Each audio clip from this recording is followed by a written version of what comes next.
ornamental, a live native specimen to show the chief that his objections did not deter someone like me from embracing the gospel, and one part sympathetic ear, the missionary and I could share notes and rehearse proceedings to each other. Now, I should observe in parentheses that the mission conducted in the native idiom has nothing of the certainty, say, of conquest and domination. Once you invest in mother tongue exchange, you must raise and lead your case on its persuasiveness, with the outcome completely out of your hands.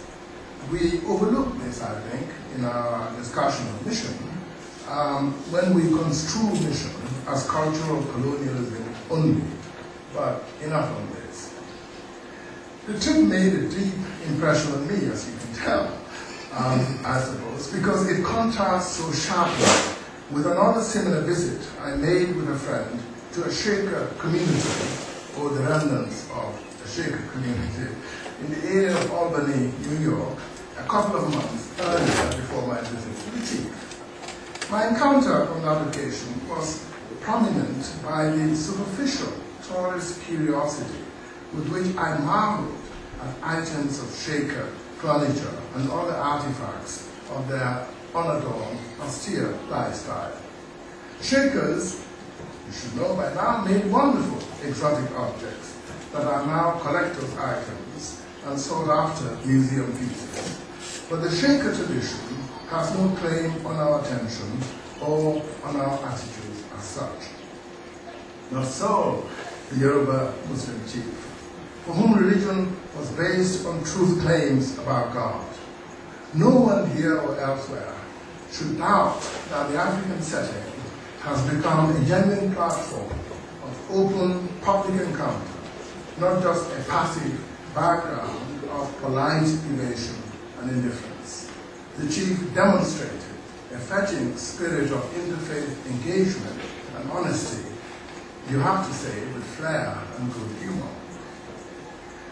These many years afterwards, we have the luxury, sitting here, of asking, what is the appropriate answer to the inquiring Muslim chief? How do we translate, for example, the Greek philosophical construction of Christian teaching for rural folk reared in the earthy life of farming and bush tracks?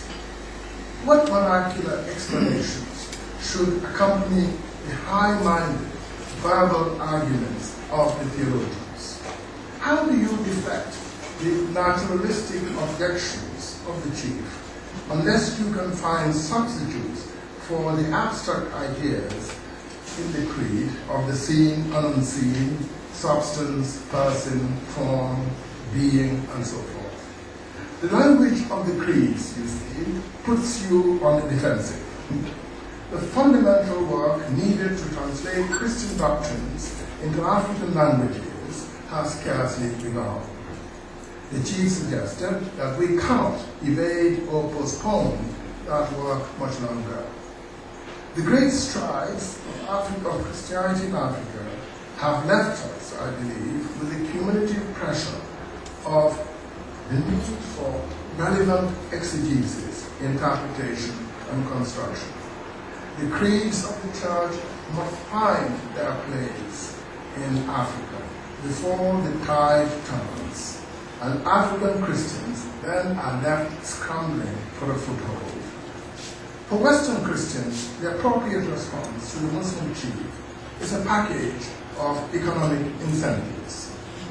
Paved roads to break the monotony of rustic isolation, clean water to flush out the demon of dysentery, electricity to dispel the shadows of ghosts and demons, schools to relieve minds of bogies and jinxes, and the fruits of democratic nationhood to supplant tribal enmity and alienation. After all, religion in the West is in reality a question of political motivation. And if we offer sufficient incentives, we will secure the political concessions that make compromise possible and cooperation viable. It would be an exaggeration to say, it would not be an exaggeration to say that the theory of political motivation of religion is the single most important explanation that is current in the world today. But I also think it renders us tone deaf to what motivates people like the Muslim chief, and not to forget those of you here, for example, who have chosen religious vocation. The question, what was your political motivation of your vocation, would be nonsensical. The question persists, continues, because no one thought to ask you, not for the first or the last time. I should make an embarrassing confession. In the period during the visit to the chief, I was engaged in discernment about the direction of my life.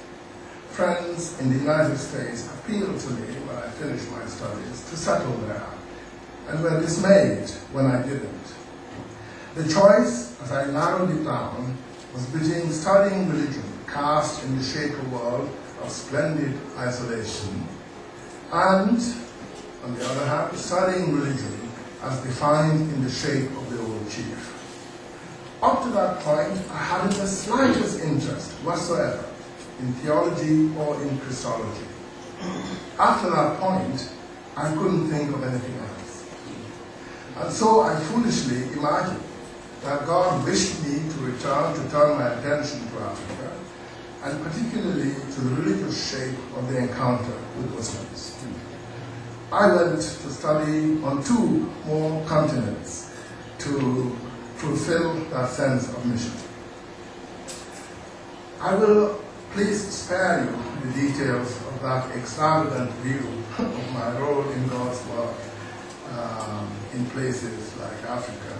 Suffice it to say that I needed humiliating disappointment on a repetitive basis to knock sense into me and to dent my stubbornness. With my tail between my legs, I eventually returned to America to make mental apologies to the Shakers of New York. I worried that the offended spirits of their disrespected memory might rise to hunt and to pursue me, Mr. Christian Africa. I felt spooked. Please forgive me, America.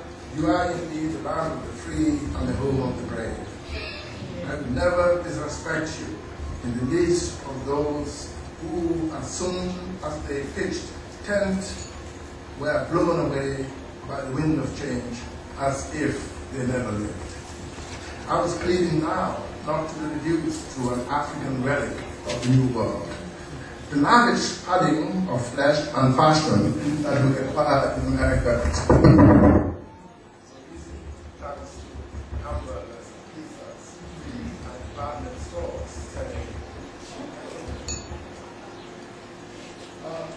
I would have to look for ways to cover all memory of my naked childhood and the loincloth I first acquired as a boy.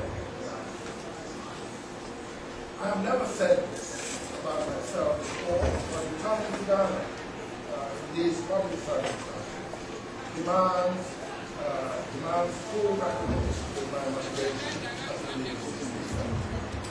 My word of the economy is fully attributable to the idea of incentives and the cure the return of religion. And we find ourselves thinking that only incentives stand